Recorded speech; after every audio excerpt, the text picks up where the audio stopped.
Hi, everyone. I'm Alex from House of ZK Radio. I'm joined here with two VCs who are just at the VC panel here at Noircon. So I'd like to first give you guys both a chance to introduce yourselves. Hi, everyone. Thanks for having me here. I'm Praneeth. I'm one of the founding partners of Ethereal Ventures. We're a venture firm that was set up by what constituted the former venture investment team at Consensus. And our philosophy is to back really strong technical teams and domain experts and helping them in whatever they're working with to essentially create what could be venture scale companies and networks. Thanks for having me here again. Thank you. Yeah, thank you for being here. Well, thanks also for the surprising invitation just coming off the panel. Thanks for listening in. My name is Alex. I'm the founding partner at Inflection, an early stage venture fund that is focused on innovations around what we call sovereign computation. So those are all kinds of physical digital technologies that allow people to manage critical resources. And we're particularly interested in three main problem spaces. One is the scalability of the computational fabric, spanning things like alternative compute methods or specialized silicon as examples. The second one is what we call resilience. So this would include things like distributed systems, blockchains, cyber. And the third one is what we call flow. So those are technologies that unlock novel types of insights or data, often in sensing technologies. And we invest into hardware and software companies, or ideally software-enabled hardware companies in Europe and the US at the earliest stages. Nice. Yeah, thank you both for being here today. Usually for these types of interviews that we do at House of ZK, they're normally from the perspectives of co-founders, CEOs, or like startup team members. So really great to hear from the perspectives of the investor side as well. And just curious, based on your side, curious to hear why you're currently looking into like privacy preserving applications. Here at Noircon today, there's a lot of different projects for working on privacy. So curious to hear just from your side the value proposition that you see with these privacy-based applications and why privacy is really needed for today. I think just to take a step back, I think we feel that privacy as such is something that is deeply ingrained in the human psyche. We have for thousands of years chosen to selectively disclose information or actions to the groups of people that we trust. We have done this in a day-to-day setting, but we have also done this at scale in an enterprise setting as such. And so there are situations that demand that privacy be part of these very workflows. And so these are the things that we are generally interested in understanding and working in supporting these kinds of services in the broader portfolio. So for instance, we did invest in Aztec when they were essentially positioning themselves as a substrate for financial intermediaries to interact with each other in a private manner, which is obviously required when you think about workflows in financial setting. But back in the day, I think they recognized that there were not adequate privacy primitives that were implemented on blockchains as a protocol, and so they had to take the longer route of actually inventing these and getting these to function at scale before they can actually think about building end user facing applications today. Yeah, similarly here, there's a longer history of us investing into privacy preserving tech in the broadest sense. So yeah, some examples. Maybe in 2019, we backed a company called Anytype out of Berlin, building a local first stack for collaborative AI that was amongst the first ones. We also backed companies like Flashbots or fabric cryptography along the way. And then others that were more recent and rather application specific. So one really building a marketplace for health data using cryptography under the hood is called Tune Inside in Switzerland. And yeah, I see it similar. It's a very long and like cyclic trend. If you look into past communications technologies, be it telegraphs or phones, the early internet, email, etc., there were always periods of having a Wild West kind of unregulated, often not privacy preserving stack. And then later on, once the problems rose, there was more value at stake, people got harmed, then privacy caught up. And we expect the same to happen here. It's just a matter of on which time scales and where that's going to happen first. So we currently think the areas where privacy is very existential, so that would be in military contexts, maybe healthcare or very high stakes, financial networks. You mentioned the enterprise adoption, Praneeth. So those will be the drivers of virus detection. Yeah, absolutely. And really like Alex, how you mentioned about those kinds of like cyclic trends that you mentioned, especially when it comes to how privacy can be applied these different verticals. And it's really important that you mentioned that it's not just privacy in like kind of the financial industry, which is a lot what just the general Web3 industry is trying to apply privacy to, but it's also, as you mentioned, like for example, with healthcare and within the military as well. So lots of different kind of verticals to apply privacy to. So that's really great to hear from both of you.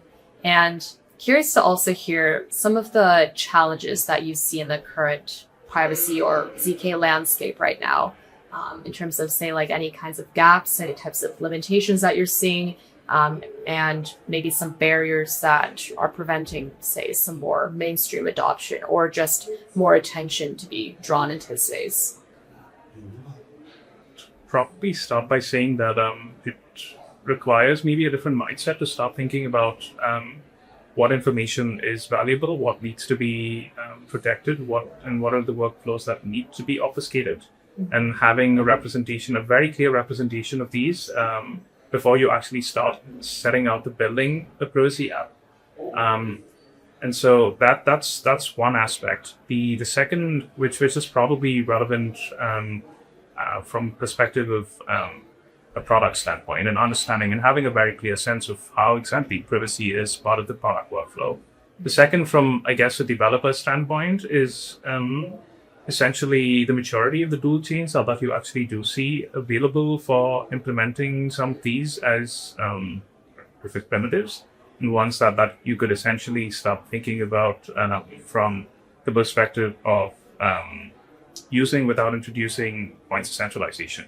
Because I think we have been we have been very used to the notion of having a point of centralization as a mechanism to actually circumvent the needs to enable privacy. But I think the technologies that we are working with in blockchain, in the blockchain domain, are relatively new and would probably require like a different mindset and also a different set of skills to actually utilize the underlying tool chains that are available.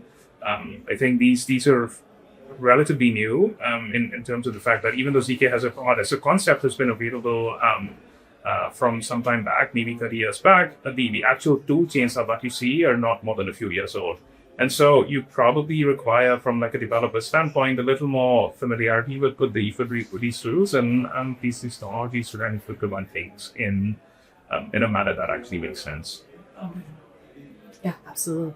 And this will also change over time, right? There's a period where a lot of these cutting-edge cryptographic primitives are coming out of research and being deployed in just very small scale, almost experimental environments to test and harden them and make them more cost efficient.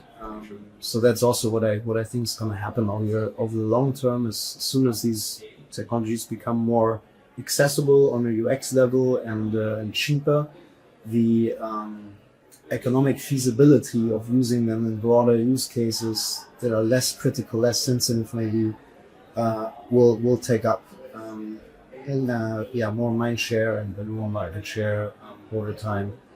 And for the time being, I think the biggest focus should always be to be very problem obsessed, or say more problem obsessed and less tech obsessed. So that is something we ourselves have been working on internally, and we see across the entire ecosystem that especially more R&D and engineering-driven orgs, are very excited about deploying the newest, most shiny, most fancy technologies without having a very clear perspective on which problem you solve for customers. So, yeah, one example, there's a company we're working with called Tunelsight out of Switzerland that was building a stack of technologies using something they've been pioneering over a decade of research, multi-party homomorphic encryption.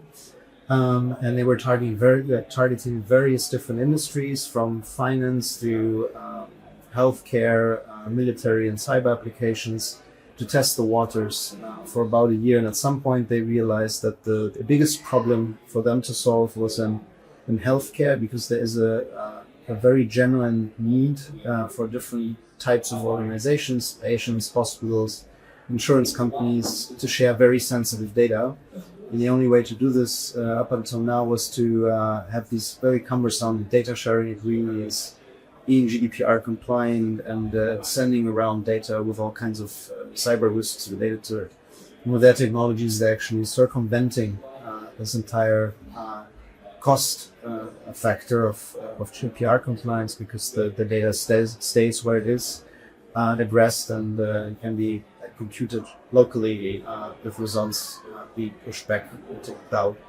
And that was a very important learning. And if you abstract them, it's really like finding a use case for building an overly broad technological solution is one of the key learnings I had after 10 years in the space. I think, in one reshaping sense, it makes it very easy for points of centralization to also accrue value. But when you are thinking about taking that advantage away, the emergent market structures for startups working in the privacy space become a little more unclear. So I think it's very important to also think about how is it that the landscape or the way people interact will fundamentally change, and what are the points at which you can actually start accruing value as a purveyor of privacy technologies. And that is a point that I don't think many people have given too much thought about in one reshaping sense. And so that's something that we really need to set respect on and see what really needs to happen if the fundamental assumption of a centralizing entity which can accrue value or can see flows of value through is removed in the one reshaping sense, and you have the ability to do more permissionless without permission. But in that identified manner. Yeah, absolutely. And that's a great point you bring up, especially when you previously mentioned kind of adjusting to our mindset, because say with these centralized entities, which we're so familiar with, as you mentioned, there are specific points where they can move value and then also have value flow out of them. But now that we're saying if we're rebuilding these kinds of systems, making them less centralized, identifying where those first values come from is very important. And like to your point, Alex, also about finding that particular use case and building around it, as opposed to just making it extremely broad and then try to identify different use cases, I think is a great takeaway. And even on that point of being problems obsessed, I think especially in the ZK space, like ZK itself, as you mentioned, has been around for a while, but kind of the True chains, the different applications that are being built still relatively new, and a lot of different developments here are very shiny, and a lot of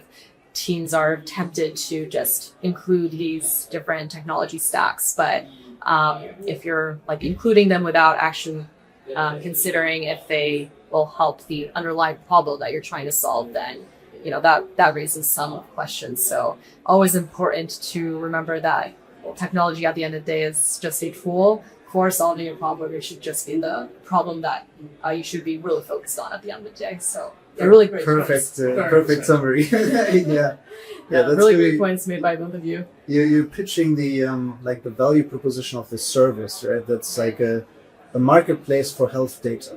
How that ultimately works under the hood, and that there's cryptography involved, this is very secondary for the people who are actually using it. Right. So nailing this kind of narrative and value proposition beyond pure privacy is very critical. Yeah, absolutely.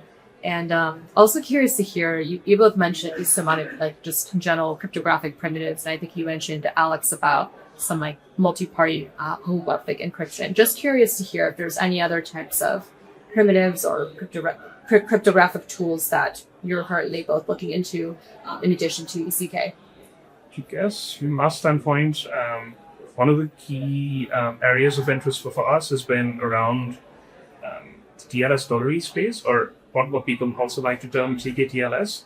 But putting it more broadly in context, it is essentially utilizing existing rails of value or identity flows in the real world and creating proofs about these, which can then essentially be verified trustlessly on chain.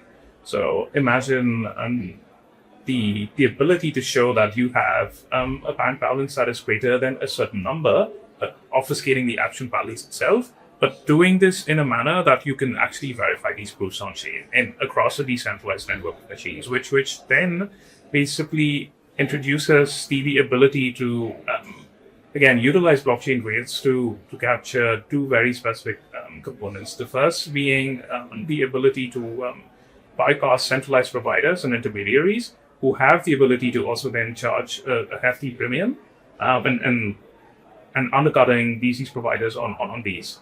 And secondly, this also provides a mechanism for people to actually start thinking about regulatory arbitrage as a mechanism to onboard more users in a new system that is still compliant in spirit with what regulators want. So this is something that actually opens up the possibility to do more permissionless innovation and provide user services in a much more useful and a cost-efficient manner, and hopefully also in a privacy-preserving manner, without actually having them reveal information about their lives and about their actions to participants who do not need to know any of this.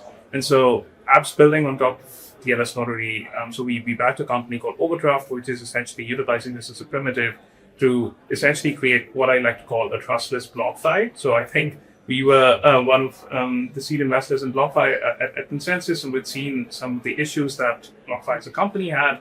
And so, but the category is such, the service is such, is something that makes a lot of sense. And so when you can actually remove the notion of a centralized intermediary who can help extend, say, fiat loans against crypto collateral, and do that in a manner where you can enable creation of a marketplace, do this without a central intermediary, so to speak. That is something that we really like. It makes a lot of sense. So this is a category, and more applications that are building on top of this primitive are the area of interest for us, and that's something that we want to continue seeing more entrepreneurs building in, and for us to keep backing them. Yeah, on our end, I'd say we're very technology agnostic, getting back to this problem first thinking, but there are many primitives coming together right now that are in different stages of their evolution. So TEs, zero knowledge proofs, and FAG probably be the three big categories, and depending on the circumstances and the way they're deployed, they might overlap and be combined in different ways. I mean, you were mentioning an interesting, an interesting area of innovation that goes beyond privacy, and that is verifications in the broadest sense. This is a relatively new development, right? Because historically we always had to make this trade-off between privacy and trust. So you could either be very stealthy and private, but then it would be hard for counterparties to trust you. Or you're very open and very exposed, then it's easy to trust you, but you lost your privacy. And now, for the first time, you have this middle ground, making claims and proofs that can be verified without revealing anything sensitive in the process, and that is a big game changer. And we're also wondering what will be the first critical areas of deploying these technologies. There must be many more, but one example we're interested in right now is a problems based around data center security and in making sure that models are either tampered with or do some unforeseeable behaviors over time. And for that, this whole paradigm of verifiable compute is very, very relevant. So we are more interested for now, at least, deploying these technologies more on an industrial level, like as close to the chip or the data center as possible, and not that much in terms of like consumer applications or so on the end user side. And that's maybe because of multiplier effects, like you to get it right at the most basic layers, to have maximal impact. Yes, it's like foundational layers, yeah. And it's really great that you mentioned the verifiable compute area as well, because like for ZK and for even some of these other like cryptographic primitives, privacy is kind of the most popular use case. But then the verifiable compute, especially within the scaling portion, with using verifiable compute is also like another type of use case that you're looking at. So it's really great to see kind of the number of different areas that just a couple of these primitives can enable. Yeah, we have been using verifiable compute as a mechanism to scale for blockchains, but I think verifiability is so much more powerful than this is yet being utilized with scaling capabilities. And so we think verification is to Alex's point, I think you can have different notions of verifiability that you can enforce from a cryptoeconomic standpoint or from like a cryptographic standpoint. But the notion of verifiability in verifiable workflows is something that I've seen. It's something that people really want, but I don't think people have had the luxury to access some of these tools. And so it's almost as though it almost makes me feel that it's the can't be evil moment, but for all forms of digital services that you can kind of think about that are being utilized today. So as opposed to having the philosophical model that you want people to abide to, I think you now actually have kinds of blockchain technologies and coordination technologies that these avail. You have methodologies to actually have verifiability as a primitive that can function across different workflows, which is going to be very, very important when you generally consider the broader TAM for tech services that you see, but ones that are not really verifiable or are things that you cannot really ensure. Yeah, absolutely. And yeah, as you mentioned, like right now we've seen a lot in scaling. That's kind of one of our first use cases that we've been applying verifiability to, kind of like one of those like sandbox environments to do our additional testing in. But as you mentioned, there's plenty of other different areas just in our everyday lives, not even just in the Web3 space. Right, it's like dog fooding a new technology, really. Yes. So a native use case was scaling. Yeah, but then also you can apply to many other areas outside of blockchains. Also, like a portfolio company of us is Modulus Labs. They got acquired by Noircon, basically using ZK proofs to make claims about particular models running behind an API for instance. Like one use case, or with data symbols, and you might also see it to make proofs about a certain model running based on particular weights or deep train on a specific data set, etc. Everything is trust enhancing, really. That makes even more sense for adversarial context. These days are very critical infrastructure, so there's a very high value at stake and very likely to be attacked already. So that's my pressure to solve this problem. Go beyond functions. Yeah, absolutely. And also very curious to hear from both of your ends, any kinds of misconceptions or common misconceptions that you see, like founders engage when they're trying to build these privacy-based applications, or any sort of advice that you'd like to give to any founders that we had in the audience? The advice I would probably have is to try and, echoing Alex's point, that you really need to be assessed about what problem you are solving for your customer, and then try to utilize, I guess, the emergent properties that privacy and other cryptographic practices lend the problem, and in a visual sense, be it higher availability, be it censorship resistance, be it the ability to be compliant with existing workflows, and using all of these advantages in a manner that you can actually create a meaningful product for your end users, then find value for the same, and then build that to sell it. So I think it's very easy to be enamored by technology that can seem very magical, but I think it's very important to really think about using technology as a tool to solve societal problems and see what you can make of it.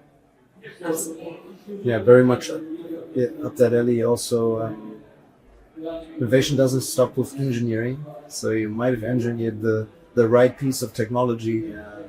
Then we still need to package it in a way that it's easy to consume, easy to use, easy to maintain. I think that was also something you see over the cycles. My impression is that people were almost trying to make a statement about something being possible technologically, and once that was achieved, they somehow stopped pushing with all they had and kind of left it in that state and really made that coin. But yeah, thinking more about getting this in the hands of if we can create actual interfaces and products is also something that isn't super native to the industries. It's still in this somewhat R&D, close to R&D stage. And I think the learning from that would be have very diverse teams from the get-go, also working with people who've been very much on the product and customer side. You can package it in the right way. So the industry has a little bit of a selection bias. It has been a tight knit group of people that is actually very open, easy to join because of the open source rules in the spirit. But now that other technologies have a lot of spotlight, particularly AI, defense to a degree, it's hard to keep talent engaged and get a strong inflow of talent and really looking at this space. Absolutely. And as you mentioned, engineering, the product is only just one step. How you package it, how you're able to tailor it to a specific use case, to a specific target audience is something that any team who's building a product really needs to consider. So yeah, I appreciate all the insights given by both of you. Thank you so much for joining today. Thanks for the invitation as well. Yeah, thank you.